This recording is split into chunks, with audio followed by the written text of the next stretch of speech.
В сърцето на България, в най-мрачните дни на зимата, се ражда една древна магия, предавана от хилядолетия. Това е ритуалът на кукерите. Корените му се губят в тракийската древност, свързани с култа към бог Дионис. В дните между Коледа и Сирни заговезни, когато природата спи, мъжете обличат страховити костюми. Те не са просто хора, те се превръщат в пазители. Всеки детайл е свещен.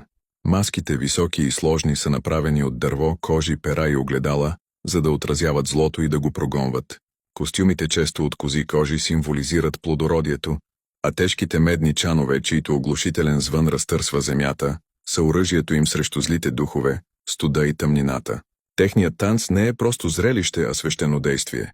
С диви скокове и ритуални движения кукерите прогонват зимата и символично орат и засяват полето, за да призоват богата реколта, здраве за хората и плодовитост за животните. Това е борба между хаоса и реда, между смъртта и прераждането. Кукерите са живата нишка, която ни свързва с миналото, пазители на един вечен цикъл, който ни напомня, че дори в най-дълбокия мрак